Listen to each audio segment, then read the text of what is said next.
Hello everyone, today we have this AKKO V3 Cream Yellow switches that AKKO Gear sent us. This might be the first AKKO switch that I personally really like. I have tried a lot of AKKO switches before and they're good. They became popular as budget switches a year ago.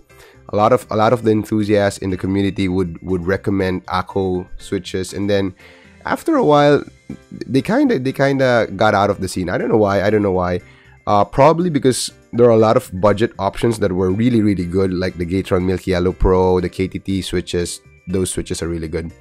And now AKKO is coming up with new releases. They call this the V3 switches. It's a lineup of a lot of different switches. And also the CS POM switches. I uploaded a video of the CS POM Pink, which is, it was okay. The V3 Cream switches, on the other hand, however, I think they are really good. I tried it stock, and I think in the stock form, it's really good. You can even use it stock. Very slight scratchiness.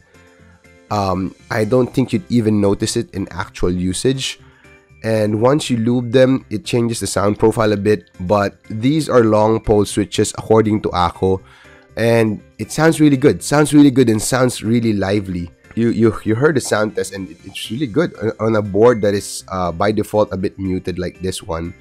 It really brings out a lot of pop and creaminess in it.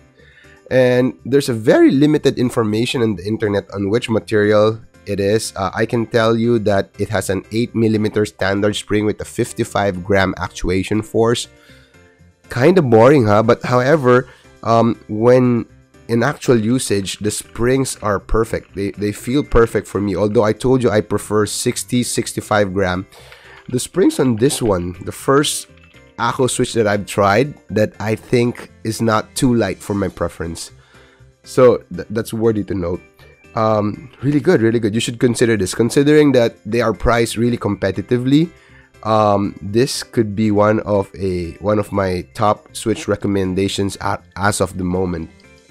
How does it compare to other switches? Well, let's go first to sound profile in terms of loudness. So again, guys, it's really hard to do sound comparison because really the sound will depend on what board and setup you do have.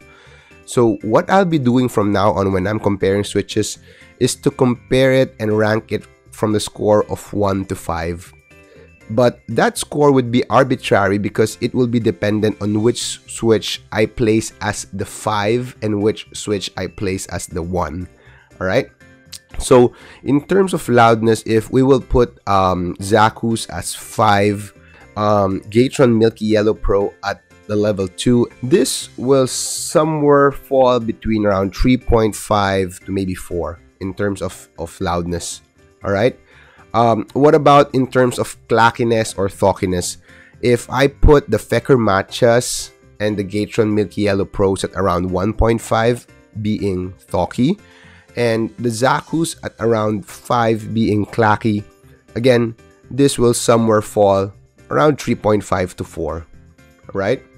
Smoothness is not a question on these switches.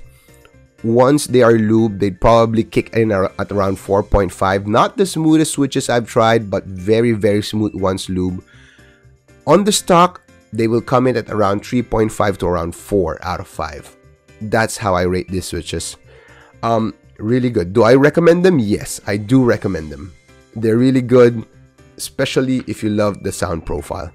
So thank you for watching, guys. This is a very quick review of a very good switch. Really, AKKO surprised me on this one. I hope a lot more budget switches in this price range would come out because this is really good for the community. So thank you for watching once again. See you in the next video. This is Talkie Dokie.